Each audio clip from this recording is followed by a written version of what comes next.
Section 7, Types of Rooftop Solar System. Lecture number 5, Layout of Different Solar System, Part 2.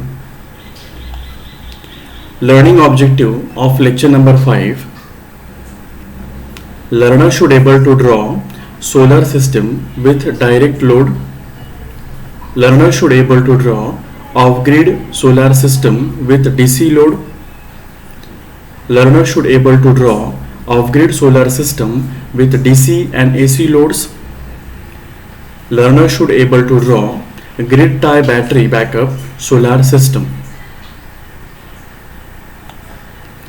Now first system we will see in detail, that is a solar system with direct load. Basically this is a kind of solar system that we are using in the solar pump system. In that we are using the solar panels. These solar panels are connected to a box. That box converts that electricity into the AC electricity also, or directly gives to the DC also. There are basically two types of solar pumps, DC pumps and AC pumps. In this type of solar system with direct load, the solar panels generates an electricity or DC electricity generated, and that DC electricity is given to the DC solar pump. So this is a direct loading type of system. In this case we are also use the solar fan also, and solar motor also, solar pump also. This is another kind of solar system, excluding the rooftop type of solar system. Off-grid solar system with DC loads. In this off-grid solar system we are directly using a solar power in the DC format. We are not converting that power into the AC by using the inverter. We are directly using the DC loads by using a DC fan, DC cooler, DC tube light and all that. So a block diagram is that first is the solar module. This solar module is connected to the solar DC fuse. This fuse which we are using for disconnecting a solar panel from the rest of a system. Then again this connection is given to a charge controller. The function of charge controller is to control the charging of a battery. This gives to the DC battery fuse. In case a battery is dead or sometimes a battery is not working, that time we are using this DC battery fuse to disconnect the battery from rest of a system. Further it is given to a battery bank. Here we are connecting the batteries in parallel and the series system according to the capacity of a storage that we are required for our load condition. This is given to further to the DC load fuse, and this connection is given to the DC loads.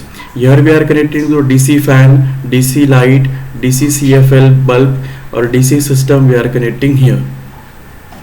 So irrespective of using the off-grid inverter, we are directly using the DC loads. Basically such kind of system we are using in the rural areas where there is in the low cost we are providing the electricity to the people. Third system is an off-grid solar system with DC and AC loads. In this case we are connecting the DC load also, we are connecting to the AC load also. One by one we will see. A solar module, DC electricity generated, it is given to the DC solar fuse. Again it is given to a charge controller which controls the charging of a battery. Further it is given to a DC battery fused. Again it is given to a battery bank. Through a charge controller the battery is getting charged. By directly connecting a DC load to a battery, we can run a DC fan, DC tube light, DC CFL bulb directly. Further, if we want to convert that power into AC power and run the AC appliances, then we are connected to a DC inverter fuse to disconnect switch. Again it is given to the off-grid kind of solar inverter. Inverter here converts DC system into an AC system. Further it is given to a DC load circuit breaker. If the system is get fails, we can use this breaker system to disconnect rest of a system from the AC system. Again it is given to a AC loads. AC load we can use the AC fridge, AC cooler, AC fan, AC TV, all that kind of purpose. So an off-grid type of solar system we can use two types of load directly. One is the DC load, other is the AC load. If we want to use an AC load system, it is mandatory to use an off-grid type of inverter. And if you want to use a DC load, we can directly connect to a battery backup system or a charge controller. Here is also a kind of port is given, so we can directly connect a DC load. And the last type, that is a fourth type, is a grid tie battery backup solar system. Here it is a one kind of an hybrid type of solar system that we have seen. Here we are connected to the battery also, and here we are connecting our electricity to the grid also. So from grid also and battery also, it is a battery backup for our solar system. Whenever in the daylight sun is giving sufficient amount of an radiation, that time panels generates an electricity. We store that electricity in a battery. Simultaneously we are using for our AC loads also.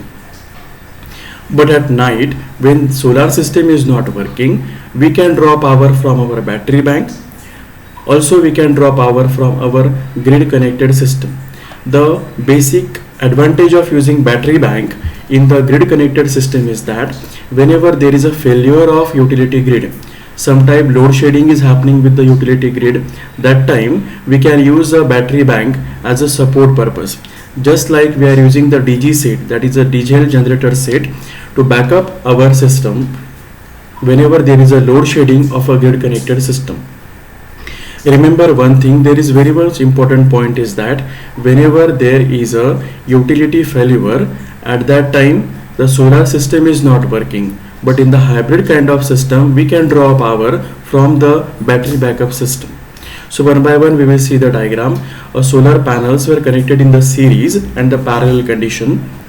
It is power is given to a DC junction box. Further it is given to a DC circuit, solar circuit breakers. Again it is given to a charge controller which controls the battery bank. It is given to a DC battery circuit breaker. Further the power is given, DC power is given to a battery bank. Again a power from battery bank is given to a hybrid type of solar inverter, where DC electricity is converted into an AC type of electricity. Again it is given to an AC disconnect switch. Further it is given to existing distribution panel, and from here we can utilize that AC energy for our home appliances.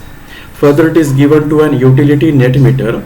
Here we count, as earlier we have seen, how much amount of electricity we are giving to a grid and how much amount of electricity we are utilizing from the grid. Further, the power from the inverter is given to a new critical load panel, that is the second load panel we can connect as in the form of an AC system.